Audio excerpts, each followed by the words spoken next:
विद्यार्थियों, स्वागत है आप सबका। तो आइए हम लोगों ने अब तक हिंदी वर्णमाला में जो भी पढ़ा है उसको एक नज़र देख लेते हैं। अगर आप कुछ भूले होंगे तो याद आ जाएगा। देखिए, अगर आपसे पूछा जाता है ह्रस्व स्वर या मूल स्वर या लघु स्वर या एक मात्रिक स्वर, तो आपके यही ह्रस्व आ, ई, उ और री हो जाएंगे। इसमें भी री को अशुद्ध मान लिया गया है, तो यही तीन आपके बचेंगे। उसके बाद देखिए कि अगर पूछा जाता है मूल दीर्घ स्वर, तो दीर्घ आ, ई और उ है, संस्कृत में री भी हो जाएगा। और संयुक्त स्वर जब भी पूछा जाएगा, देखिए दीर्घ स्वर आपके 7 हो जाते हैं हिंदी में और संस्कृत में 8 हो जाएगा। तो 7 में आपका दीर्घ आ, ई, उ, री, उसके बाद देखिए ए, ऐ और ओ, औ है ना। और संस्कृत में इसी में जब री शामिल हो जाएगा तो 8 हो जाएंगे। संयुक्त स्वर जब भी आपसे पूछा जाएगा तो आपके यही 4 हो जाते हैं, ए, ऐ, ओ, औ। आगत स्वर आपका यही एक है, इसे मेहमान स्वर भी कहते हैं और हिंदी वालों ने इसको ग्रहण कर लिया है, इसीलिए इसको गृहीत स्वर भी कहा जाता है।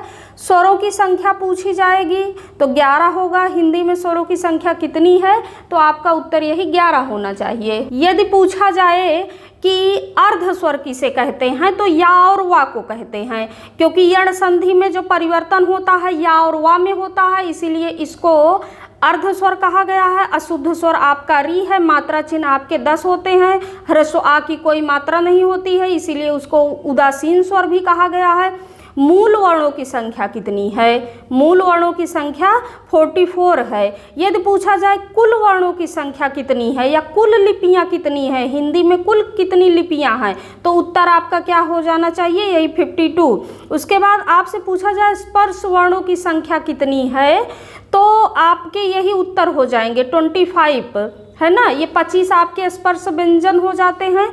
यदि आपसे पूछा जाए कि हिंदी में व्यंजन वर्णों की संख्या कितनी है, हिंदी में व्यंजन वर्णों की संख्या कितनी है, तो आपका उत्तर हो जाएगा 33। और देखिए कि वर्णों के क्रमबद्ध समूह को क्या कहते हैं, तो वर्णमाला कहते हैं। वर्णों के क्रमबद्ध समूह को क्या कहते हैं? वर्णमाला कहते हैं। यदि विकल्प में शब्द दिया गया है तो आप शब्द का विकल्प चयन कर सकते हैं, क्योंकि वर्णों के मेल से शब्द बना है, फिर शब्दों के मेल से वाक्य बना है, फिर वाक्यों के मेल से भाषा बनी है। एक जगह हमको ये प्रश्न ऐसे मिला था, विकल्प ये था कि वर्णों के क्रमबद्ध समूह को क्या कहते हैं, तो वहाँ विकल्प में वर्णमाला नहीं था, शब्द ही था, इसीलिए हम इसको यहाँ नोट कर लिए हैं।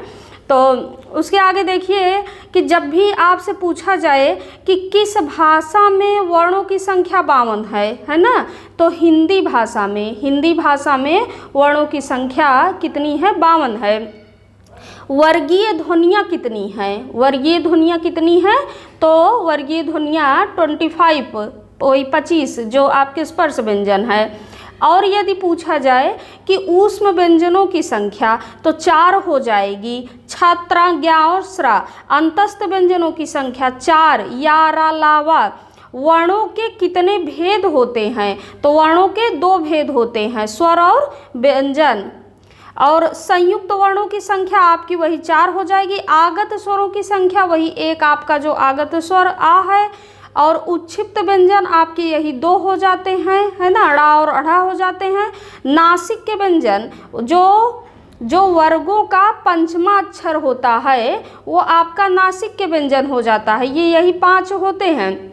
उसके बाद देखिए कि यदि दंतोष्ठ पूछा जाएगा तो वाह यही एक है आपका दंतोष्ठ।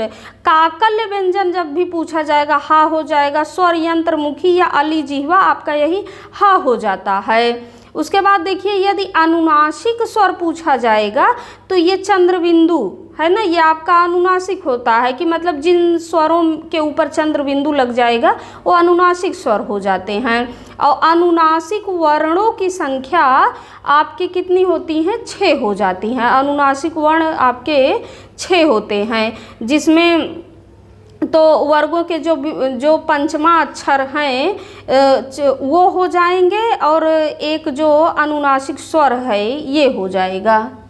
अपभ्रंश में कुल कितने स्वर थे? तो अपभ्रंश में 8 स्वर थे। उसके आगे देखिए कि किशोरी दास वाजपेयी के अनुसार री को अग्र स्वर माना गया है, भोलानाथ तिवारी ने री को अशुद्ध स्वर माना है। वृत्ताकार स्वर आपके उ ओ औ और ये आगत स्वर हो जाता है। उसके बाद आवृत्ताकार स्वर आपका आवृत्ताकार स्वर होगा आ ई ए ऐ हो जाएंगे, है ना।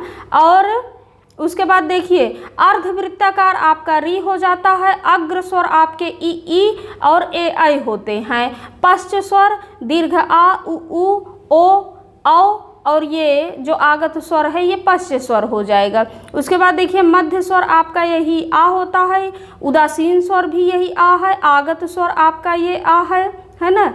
ये देखिए कि आगत स्वर आपका ये आ हो जाएगा। उसके बाद देखिए यदि पूछा जाए कि ओष्ठ की आकृति के आधार पर स्वर के प्रकार तो 2 हो जाते हैं, वृत्ताकार और अवृत्ताकार। जीभ की क्रियाशीलता के आधार पर स्वर के कितने प्रकार हैं? तो 3 हो जाते हैं, अग्र पश्च और मध्य। अब आप बताइए कि वह छोटी सी छोटी ध्वनि जिसके टुकड़े ना हो सके उसे क्या कहते हैं? वह छोटी सी छोटी ध्वनि जिसके टुकड़े ना हो सके उसे क्या कहते हैं? तो वो वर्ण हो जाएगा। उसके बाद उच्चारण के आधार पर वर्णों के भेद कितने होते हैं? उच्चारण के आधार पर वर्णों के कितने भेद होते हैं? 2। कौन कौन से? स्वर और व्यंजन। उसके बाद बताइए कि जिन वर्णों के उच्चारण में दूसरे वर्णों की आवश्यकता नहीं होती है उन्हें क्या कहते हैं? उन्हें स्वर कहते हैं। अब आप बताएंगे कि दीर्घ स्वरों की संख्या कितनी है? दीर्घ स्वरों की संख्या कितनी है? तो आपका उत्तर हो जाना चाहिए 7। संयुक्त स्वरों की संख्या कितनी है? उत्तर मैंने जानबूझकर छिपाया है। संयुक्त स्वरों की संख्या कितनी है? तो संयुक्त स्वर आपके 4 हो जाते हैं। हिंदी में अयोगवाह की संख्या कितनी है? तो उत्तर आपका क्या हो जाएगा? 2 हो जाएगा। उसके बाद संस्कृत में तो अयोगवाह आपके 4 होते हैं। उसके आगे आप और बताइए कि हिंदी शब्दकोश के अनुसार जो प्रथम वर्ण है वो कौन सा है? हिंदी शब्दकोश के अनुसार प्रथम वर्ण कौन सा है? तो वो आपका यही है, अनुनासिक है। उसके बाद आप बताइए कि हिंदी में ध्वनियाँ कितनी प्रकार की होती हैं? हिंदी में ध्वनियाँ कितने प्रकार की होती हैं? तो 2 प्रकार की होती हैं। हिंदी में ध्वनियाँ 2 प्रकार की होती हैं। कौन? स्वर और व्यंजन। उसके बाद देखिए कि यदि पूछा जाए कि मात्रा के आधार पर स्वर कितने प्रकार के होते हैं? तो 3 प्रकार के होते हैं। मात्रा के आधार पर स्वर 3 प्रकार के होते हैं। फिर उसके आगे आप बताइए कि जिह्वा के आधार पर स्वरों के प्रकार, जिह्वा की क्रियाशीलता के आधार पर स्वर के कितने प्रकार होते हैं? तो स्वर के 3 प्रकार होते हैं। उसके बाद आपको बताना है कि वर्गों के पंचमाक्षर होते हैं। वर्गों के पंचमाक्षर होते हैं। क्या होते हैं? अनुनासिक की निर्नुनासिक। तो उत्तर आपका क्या होना चाहिए? अनुनासिक। ठीक। उसके बाद बताइए कि जिनकी ध्वनि केवल मुख से निकलती है वो क्या होते हैं? अनुनासिक और कि निर्नुनासिक। तो उत्तर क्या होना चाहिए? निर्नुनासिक वो होते हैं। हिंदी भाषा में कुल कितनी लिपियां हैं? हिंदी भाषा में कुल 52 लिपियां हैं। उसके बाद आप बताइए कि अर्धमात्रिक होते हैं स्वर की व्यंजन। उत्तर आपका क्या होना चाहिए? व्यंजन वर्ण। उसके बाद समृत स्वर आपके देखिए, समृत स्वर कौन कौन से होते हैं? ई और उ होते हैं। अर्धसमृत री और ए और ओ हो जाएगा। विवृत स्वर आपका कौन सा है? विवृत स्वर आपका दीर्घ आ है। उसके बाद आप बताइए कि अर्धविवृत ये ह्रस्व आ, ये आई और औ हो जाता है, ये हो जाएगा, औ हो जाएगा। तो अर्धविपरीत ह्रस्व आ, ऐ और औ हो जाएगा। उसके बाद बीजाक्षर या नैसर्गिक स्वर आपके यही ह्रस्व आ, ई, उ और री हो जाएंगे। इसी को प्राकृतिक जड़ स्वर या रूढ़ स्वर भी कहते हैं। 2 प्रश्न आपको कमेंट बॉक्स में बताना है। देखिए कि कामता प्रसाद गुरु व भोलानाथ तिवारी के अनुसार हिंदी में मूल स्वरों की संख्या कितनी है? ऑप्शन है 3 या 4, आपको बताना है। उसके बाद कुल स्वरों की संख्या कितनी है? कुल स्वरों की संख्या कितनी है? कामता प्रसाद गुरु व भोलानाथ तिवारी के अनुसार कुल स्वरों की संख्या आपको बताना है। कुल स्वर कितने हैं? ऑप्शन है 10, 11, 13, ये आपके ऑप्शन है। उसके बाद आपको बताना है कि हिंदी किस भाषा का शब्द है? हिंदी किस भाषा का शब्द है? और एक प्रश्न, देवनागरी लिपि का विकास किससे हुआ है? ये आपको बताना है। तो धन्यवाद प्रिय विद्यार्थियों, मिलते हैं अगली क्लास में।